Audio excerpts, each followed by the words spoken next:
तो ये हो गया आपका डिप्रेशन इन फ्रीजिंग पॉइंट। ठीक है, तो ये जो ब्लू पॉइंट मैं बना देता हूँ, इसमें ये ब्लू पॉइंट बना देता हूँ और इसको मैं पर्पल पॉइंट बना देता हूँ यहाँ पर। पर्पल की जगह ग्रीन कर लेते हैं, ऐसे ज्यादा सही रहेगा। ये जो ब्लू पॉइंट बनाया है ये वाटर का फ्रीजिंग पॉइंट हो गया, और जो ग्रीन कलर का पॉइंट बनाया है ये आई सोल्यूशन का फ्रीजिंग पॉइंट हो गया। सोल्यूशन यानी sugar solution, salt solution, any solution. ठीक है, तो फ्रीजिंग पॉइंट आप देख सकते हैं क्लियरली कम हो गया, TF is smaller than TF not.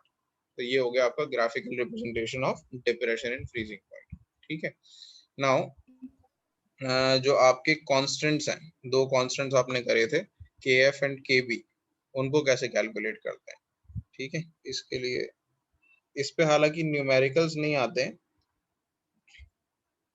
लेकिन ये फॉर्मूलाज एनसीईआरटी में दे रखे हैं तो हम कर लेंगे। Values of KF and KB, तो both of these values depends on the nature of solvent.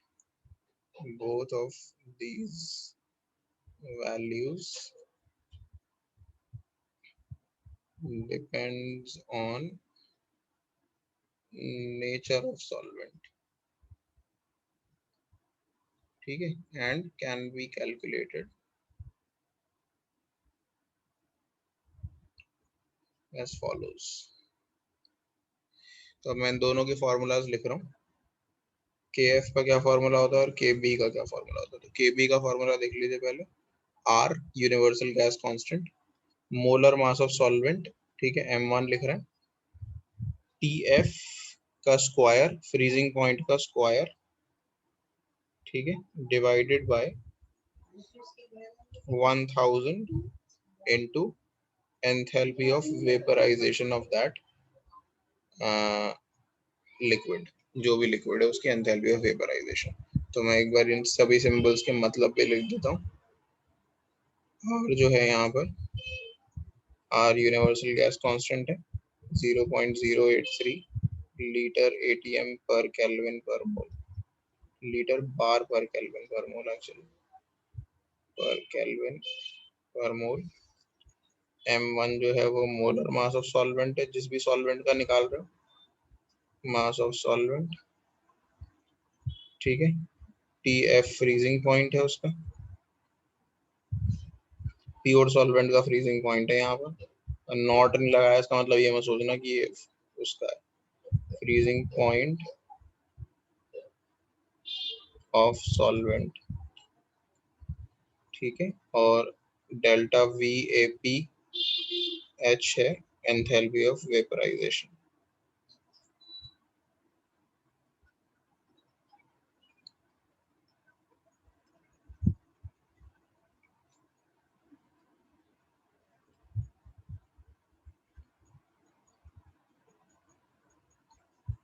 ठीक है, सिमिलरली हम KF का भी फॉर्मूला निकाल सकते हैं, सेम फॉर्मूला होता है KF का, कुछ की चीजें, की फीचर्स चेंज हो जाएंगे।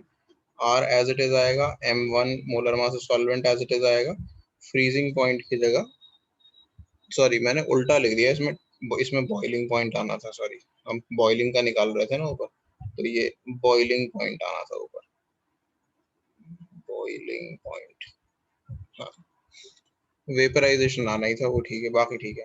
तो फ्रीजिंग पॉइंट गलती से लिख दिया था, फ्रीजिंग पॉइंट इसमें आएगा TF का square divided by 1000 as it is आएगा, और एंथैल्पी ऑफ वेपराइजेशन की जगह आपका आ जाएगा एंथैल्पी ऑफ फ्यूजन, मेल्ट करने की एंथैल्पी, क्योंकि फ्रीजिंग की कोई एंथैल्पी नहीं होती है। ठीक है, तो इसके अंदर यही दो चीजें डिफरेंट है। TF जो है वो फ्रीजिंग पॉइंट है, फ्रीजिंग पॉइंट ऑफ सॉल्वेंट, और डेल्टा FUS H जो है वो एंथैल्पी ऑफ फ्यूजन।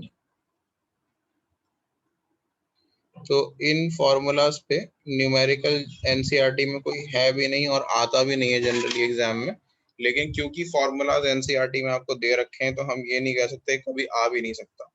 अभी तक तो कभी नहीं आया, लेकिन आ सकता है फ्यूचर में।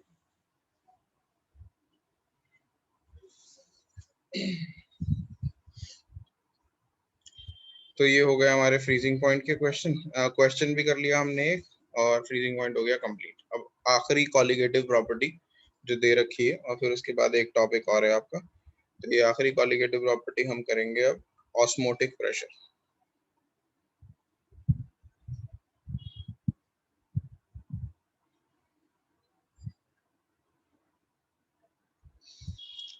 तो ऑस्मोटिक प्रेशर समझने के लिए पहले हमें समझना पड़ेगा ऑस्मोसिस क्या होता है।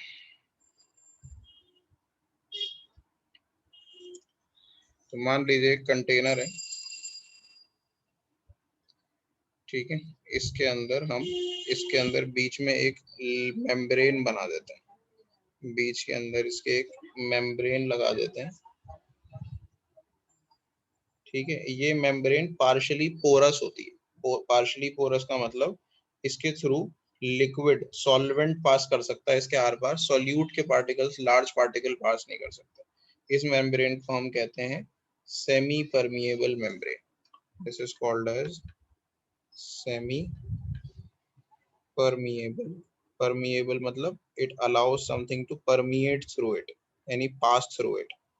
permeable membrane. Semi matlab it allows some things to pass through it and not the others. Semi permeable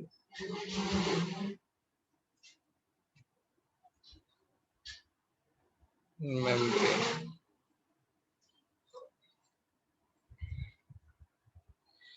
अब इस सेमी परमिएबल मेम्ब्रेन के एक साइड पे हम डाल देते हैं प्योर वाटर। मान लो इस राइट साइड पे हमने डाल दिया यहाँ पे प्योर वाटर, यानी सिर्फ सॉल्वेंट को डाला इस तरफ। और मेम्ब्रेन के दूसरी साइड पे हम डाल देते हैं एक सॉल्यूशन। यहाँ पे हमने एक सॉल्यूशन डाल दिया, मान लो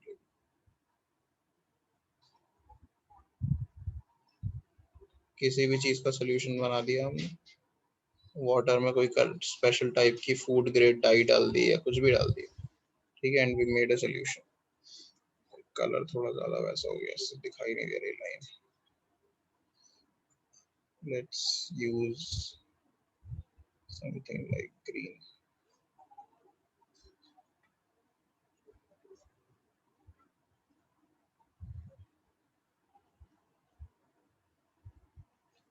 ठीक है, ये सेमी परमेबल लाइन को मैं थोड़ा सा मोटा करके बना देता हूँ।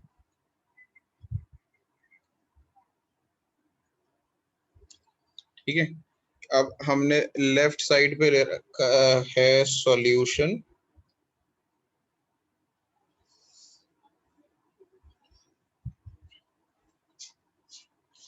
और राइट साइड पे ले रखा है solvent.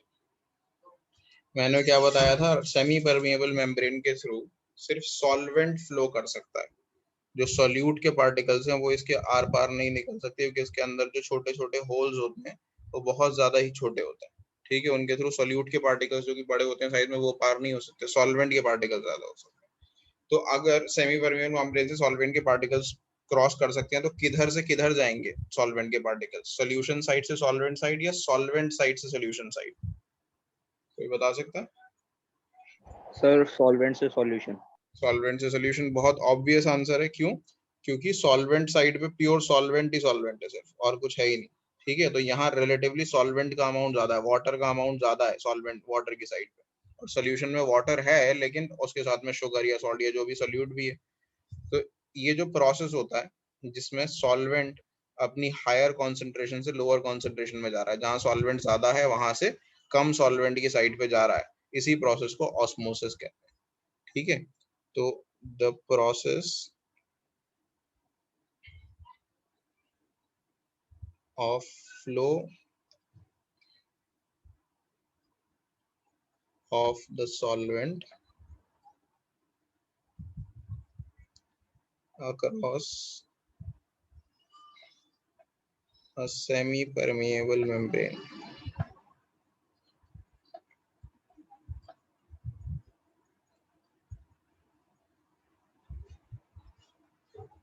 across semi-permeable membrane from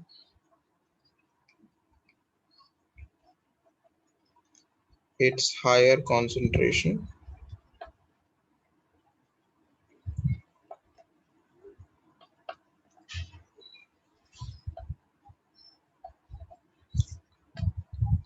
its higher concentration to lower concentration. जहाँ पे सॉल्वेंट की हायर कॉन्सेंट्रेशन है वहां से लोअर कॉन्सेंट्रेशन में जाने के लिए जाने का जो प्रोसेस होता है उसे बोलते हैं ऑस्मोसिस। अब ऑस्मोटिक प्रेशर क्या होता है? अब मान लो मैं इन दोनों कंटेनर्स को ऊपर से क्लोज कर देता हूँ, दोनों साइड्स को कंटेनर की मतलब अलग अलग पिस्टन्स लगा के क्लोज कर देता हूँ। यहाँ पे एक पिस्टन लगा देता हूँ मैं, और मैं यहाँ पे भी एक पिस्टन लगा देता हूँ।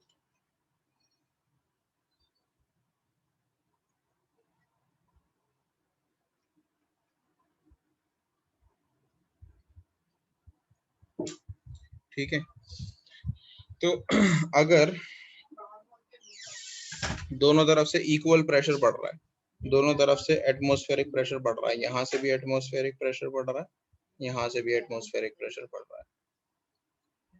अब अगर मैं सॉल्यूशन की साइड पे एक एडिशनल प्रेशर लगा दूं, सॉल्यूशन की साइड पे मैं यहाँ एक एडिशनल प्रेशर लगा दूं, प्लस इस प्रेशर को मैं बोलूं पाई, इस एडिशनल प्रेशर के लगाने से क्या होगा, ये जो सॉल्वेंट फ्लो कर रहा है, सॉल्वेंट फ्लो कर रहा है राइट से लेफ्ट में, वो फ्लो को रोका जा सकता है इजीली। ठीक है, अगर मैं सफिशिएंट प्रेशर लगाऊं लेफ्ट साइड पे, तो राइट साइड से जो सॉल्वेंट आ रहा है उसको रोका जा सकता है।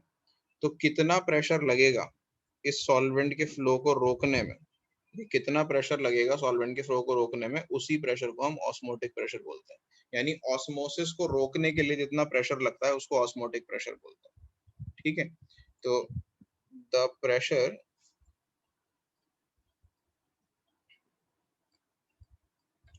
required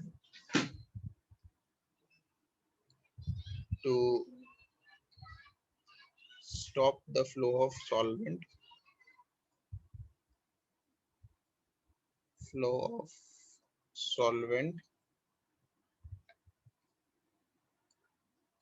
across semi permeable membrane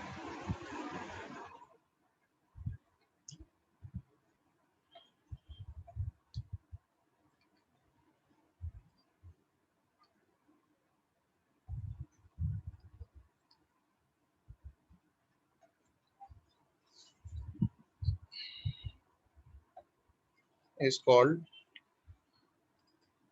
osmotic pressure, या फिर the pressure that must be applied on the solution side to prevent the flow of solvent from the solvent side, उसको कहेंगे osmotic pressure.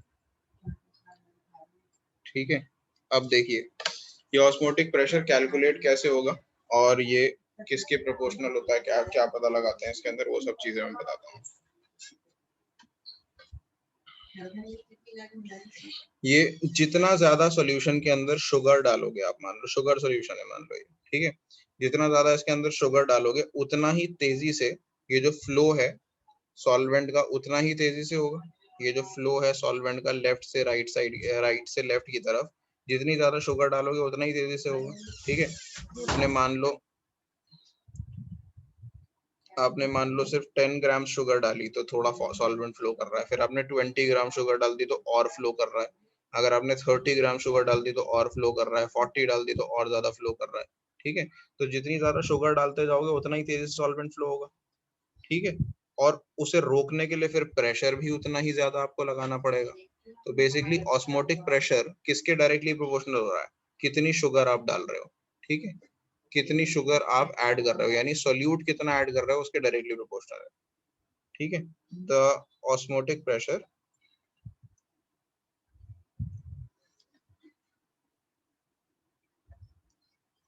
is directly proportional to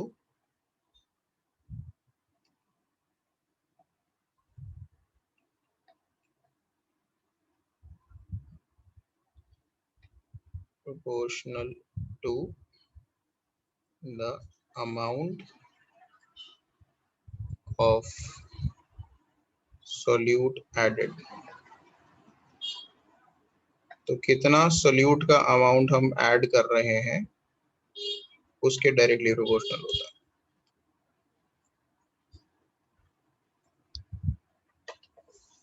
ठीक है,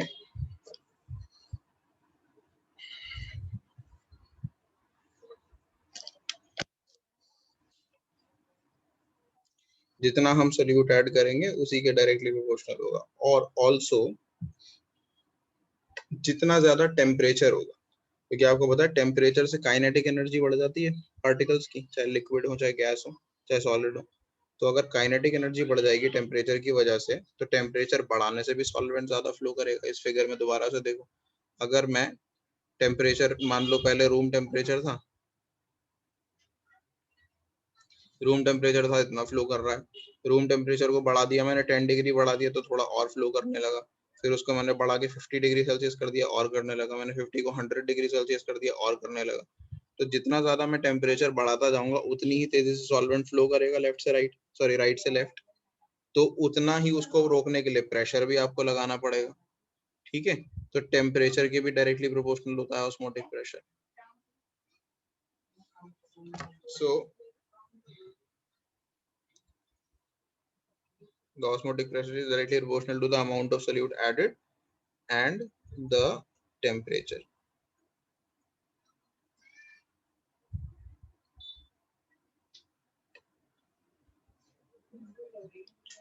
ठीक है, तो basically पाई जो है वो आपका डायरेक्टली प्रोपोर्शनल हो गया कॉन्सेंट्रेशन के, number of moles of solute, यानी amount of solute added. Amount of solute added की जगह ना हम लिख देते हैं concentration of solution. Amount of solute ये लिख लेते हैं, ये अमाउंट ऑफ सोल्यूट भी।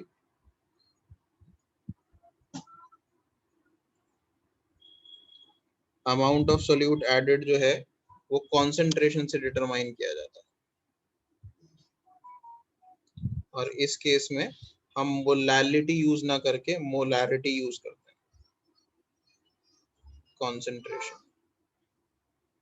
तो C जो है यहाँ पर मोलैरिटी रिप्रेजेंट कर रहा है, C, और T के डायरेक्टली प्रोपोर्शनल होता है। पाई जो है वो C के भी डायरेक्टली प्रोपोर्शनल है और टेम्परेचर के भी डायरेक्टली प्रोपोर्शनल।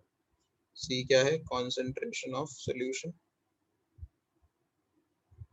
या मोलैरिटी कह लो इसे इस केस में, और 30 टेम्परेचर, इन दोनों के डायरेक्टली प्रोपोर्शनल।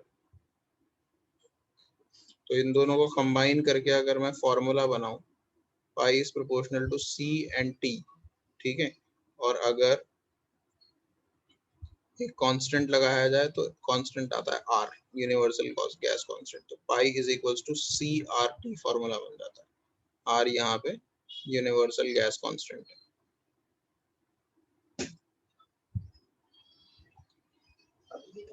यानी 0.083 लीटर बार पर केल्विन पर मोल। अगर आपको प्रेशर बार में निकालना है तो लीटर बार पर केल्विन पर मोल यूज करोगे। अगर आपको एटीएम में निकालना है तो 0.082 ले लेना, लीटर एटीएम पर केल्विन पर मोल हो जाएगा। ठीक है, जनरली यही दो यूज किए जाते हैं। 8.314 बहुत रेयर केस में यूज किया जाएगा, क्योंकि उसमें कॉन्सेंट्रेशन भी फिर ऐसा यूनिट में चाहिए होगा। इसी फॉर्मूला को अगर हम ओपन करके लिखेंगे, C यहाँ पे मैंने आपको बताया था मोलारिटी है,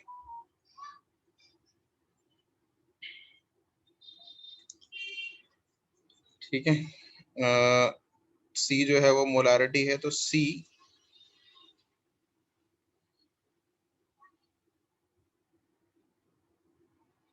को ओपन करके लिखेंगे mass of solute upon molar mass of solute into volume of solution in litre. ठीक है, और R और T एज इट इज आ जाएगा।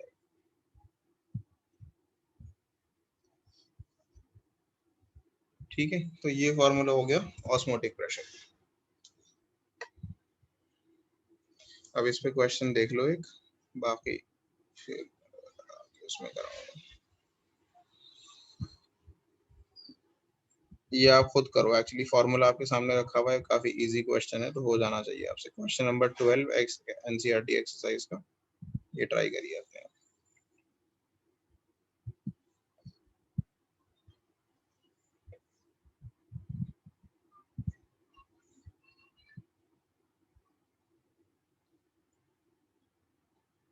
Question 12 in text, sorry exercise का नहीं, इन टेक्स्ट है।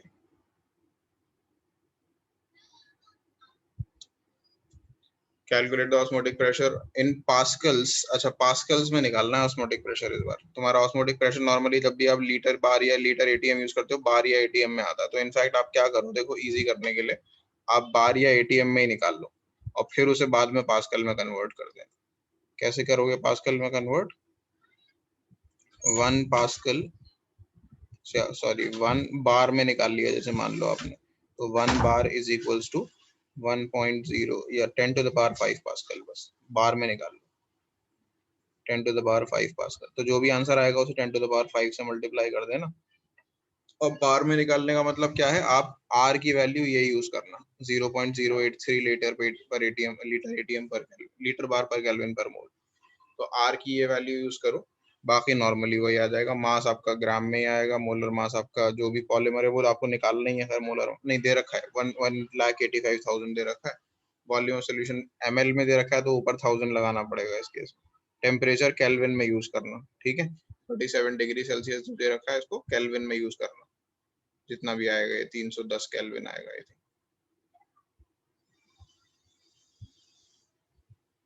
कैलकुलेट करो और बताओ आंसर कितना आ रहा है।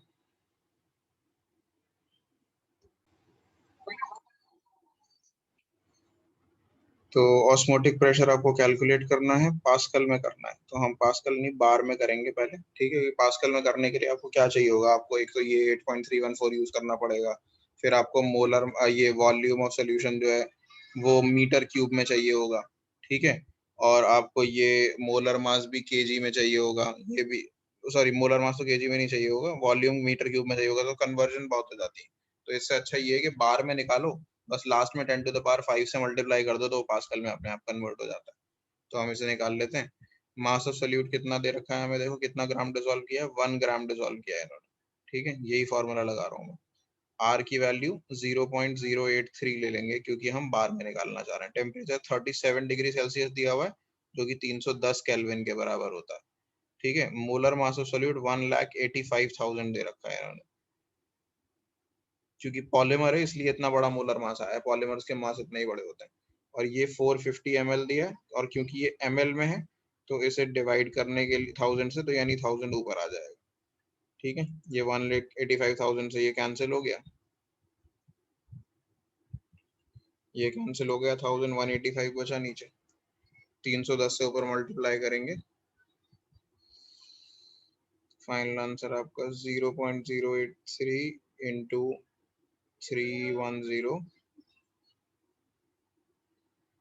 डिवाइडेड बाय 185 divided by 450, ठीक है। तो ये 0.0000309 आ रहा है, ठीक है। और ये बार में आ रहा है। तो इसे पास्कल में कन्वर्ट करने के लिए मैंने क्या बताया, क्या करना है, 10 टू द पावर 5 से मल्टीप्लाई कर, 10 टू द पावर 5 यानी 5 प्लेसेस आगे ले आओ। 10 टू द पावर 5 से मल्टीप्लाई करोगे इसको तो ये क्या बन जाएगा, 30.9 पास्कल, ठीक है। तो आई होप क्लियर है यहाँ तक।